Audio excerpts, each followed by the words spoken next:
मुल्क एक नेपाल है जो कभी ये बनाता नहीं, क्योंकि वो गुलाम नहीं हुआ कभी। 1000 सालों के इतिहास में नेपाल पे किसी ने विजय प्राप्त ही नहीं करी। उसका एक बेसिक कॉन्सेप्ट है, ये है कि दो चीज़ें हैं। एक तो उसकी ज्योग्राफिक कंडीशन ऐसी है कि वो हिमालय की चारों तरफ से घिरा है, और दूसरा कि नेपालीज को हराना कोई आसान काम रहा नहीं। चाहे कोई भी लोग ने बहुत बार आक्रमण किया, लेकिन हर बार वो हार के गए।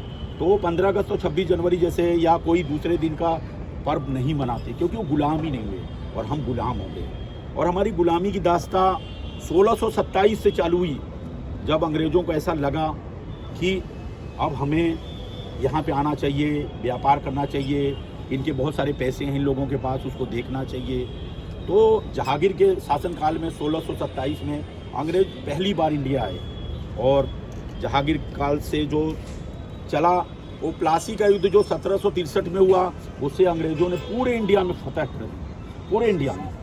एक बात मैं आज बोलना चाहूँगा कि द इंडियन हिस्ट्री एक राइटर ने लिखी है, उसमें लिखा था कि जब 15,000 लोगों का एक जुलूस अंग्रेज़ों का कलकत्ता में विक्टोरिया टर्मिनल से स्ट्रीट की तरफ चला, तो केवल अंग्रेज़ों की संख्या 15,000 थी, और हम लोग जो देख रहे थे इंडियंस, वो 3 लाख थे। तो अंग्रेज राइटर्स ने लिखा कि अगर हम उस टाइम एक एक स्टोन्स मतलब एक एक पत्थर मारते तो ये सारे अंग्रेज भाग जाते, हम उसी दिन आज़ाद हो जाते। लेकिन हम नहीं आज़ाद हो पाए। उसके बाद बिगुल क्रांति चलती रही। मंगल पांडे ने पहली बार मेरठ रेजिडेंसी में अनाउंस किया कि वो भारत की आज़ादी के लिए लड़ेंगे। उसके बाद 1857 में बिगुल क्रांति हुई, पूरा देश इकट्ठा हुआ, लेकिन कुछ लोगों ने पार्टिसिपेट नहीं किया, तो अंग्रेज फिर से जीत गए और हम गुलामी करते रहे। 325 सालों तक हमने इस देश में गुलामी झेली है। आज हम जहाँ खड़े हैं, ये बहुत सारे ऐसे लोग हैं जिनके बलिदान को हमको सल्यूट करना है, नमन करना है, उनको सच्ची श्रद्धांजलि देनी है, ताकि ये देश में जो हमारे लिए लोग मर गए, उनके लिए हम कुछ तो कंडीशनल अप्रोच रखें, कुछ सेकंड्स उनके लिए सोचें, उनके फैमिलीज़ के बारे में, उनके अपने लोगों के बारे में। देखिए, जो भीड़ होती है ना, वो इतिहास बनाती है, लेकिन इतिहास में दर्ज नहीं होती। और जो भीड़ को इकट्ठी करता है, लीडर्स, वो इतिहास में दर्ज हो जाता है।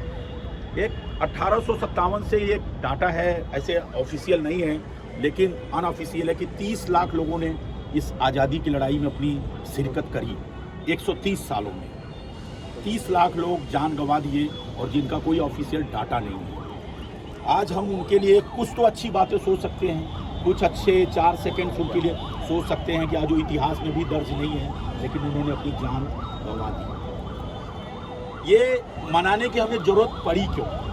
आपको पता होना चाहिए कि इतिहास का जो पहला आक्रमण हुआ, वो भी हमारे ऊपर ही हुआ था 326 ईसा पूर्व, जब सिकंदर ने भारत पे आक्रमण किया था। जो ऑफिशियल वेबसाइट पे उपलब्ध है, वो क्यों किया? आज 7,500 मील दूर से किसी को आके भारत पे आक्रमण करने की ज़रूरत क्या है? वो ज़रूरत ये है कि वो जानते थे कि हम बहुत अमीर हैं, और हम आपस में लड़ते रहते हैं, कभी कल्चर के नाम पे, कभी रिलीजन के नाम पे, कभी कास्ट के नाम पे, और कभी बहुत सारी चीज़ों के नाम पे, लैंग्वेज के नाम पे। इसलिए सब लोग आते गए। जो 326 ईसा पूर्व से हमारे ऊपर आक्रमण चालू हुआ, वो चलता रहा 1627 के बाद। अंग्रेज़ों की एक बहुत बेहतरीन उपलब्धि भी है इसमें, कि जो आज हम 23 कॉन्टिनेंटल इंडिया के देख रहे हैं, ये उनकी देन है। नहीं तो जब वो आए थे तो हमारे पास 2057 किंगडम पैलेस थे। 2057 मतलब 2057 लोग राजा थे यहाँ पे ऑफिशियल रूप से। उनके नीचे भी कुछ थे, उसका कोई डाटा नहीं है। इतना बड़ा राज्य को इकट्ठा करने के पीछे अंग्रेज़ों का एक मकसद था कि वो ईस्ट में चाय बेच सकें, नॉर्थ से सेव ले सकें, साउथ से इलायची ले सकें, और अपने यहाँ गेहूँ चावल ले सकें। तो उनका मनसा क्या था? बिजनेस पर्पस था। वो कोई इनबिल्ड करने नहीं आए थे। जब तक उनको लगा कि हम इस देश से चीज़ें लेते रहेंगे तो लेते रहेंगे। जब उनको लगा कि अब इस देश के बाद कुछ बचा ही नहीं, तो उन्होंने कहा चलो अनाउंस कर देते हैं। ये 1962 में ही 1926 में है बंग की क्रांति हुई थी 1905 के बाद। तो अंग्रेज चाहते थे कि भारत ले लें, मतलब हमसे ले लें, लेकिन भारत के लीडर्स चाहते ही नहीं थे। वो कहते थे कि नहीं, अभी आप रहो। तो 1857 से लेके 1947 तक एक्चुअल में ये 20-30 लाख लोगों ने जान गंवाई। ये ऑफिशियल डाटा है। और 19 ये एक्चुअल में देखा जाए तो हम इंडिपेंडेंस मनाते हैं। हम आज़ाद नहीं हुए थे 1947 में 15 अगस्त को, आज़ाद नहीं हुए थे। हम आज़ाद नहीं हुए थे। अंग्रेजों ने कहा भाई आपको देश चलाना है तो आपके पास संविधान चाहिए, आपके पास प्रशासनिक सेवा के आदमी चाहिए, आपके पास रेलवे का स्ट्रक्चर चाहिए, आपके पास रोडवेज चाहिए, आपके पास रोड्स चाहिए। तो हमारे पास उस टाइम कुछ था नहीं। तो अंग्रेज़ों ने अम्बेडकर जी को संविधान लिखने के लिए बोला, जो 2 साल 11 माह 18 दिन में उन्होंने पूरा किया भारतीय संविधान।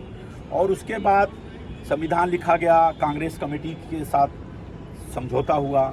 तो ऑफिशियल अनाउंस जो देश का आज़ादी का वो 26 जनवरी 1950 है, जो रिपब्लिक डे के नाम से हम जानते हैं। ये तो हमको कह दिया था ऑफिशियली कि आप आज़ाद हो, बट हम आज़ाद नहीं थे। उसके बाद भी ये 3 साल तक लॉर्ड माउंटबेटन की सरकार चली इंडिया में।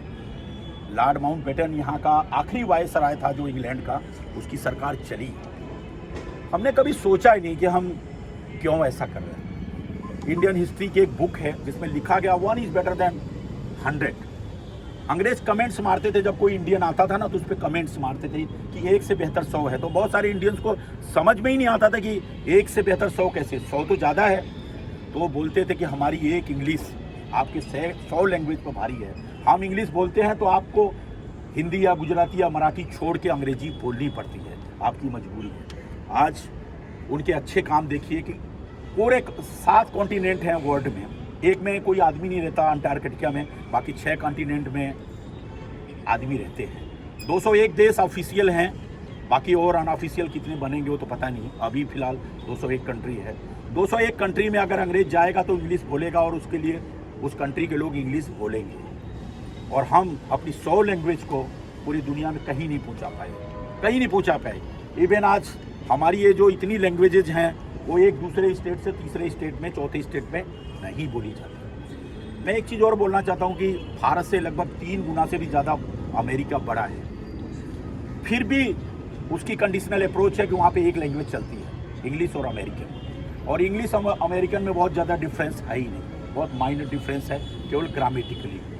समझ गया? हमने इतनी भाषा बनाई, उसका कोई एडवांटेज है नहीं देश को, देखा जाए। हम कल्चर में बट गए, हम धर्म में बट गए, हम रिलीजियस मैटर्स पे बट गए, हम खान पान में बट गए, हम बढ़ते गए। इसीलिए 326 से जो आक्रमण चालू हुआ वो कभी बंद ही नहीं हुआ, हम गुलाम रहे। नेपाल के बारे में एक अच्छी कहावत आज को बोलता हूँ। आप किसी नेपाली से आप पूछेंगे कि आप कहाँ से हो तो कहेगा नेपाल से। फिर आप दूसरा क्वेश्चन करेंगे आपकी जाति क्या है तो कुछ नहीं बोलेगा, कहेगा मैं गोरखा, हम गोरखा। आपको कोई टच में नेपाली हो तो आप पूछना, उनकी कोई धर्म नहीं है, उनका कोई लैंग्वेज नहीं है, उनकी कोई कास्ट नहीं है, only he says I am Gorkha.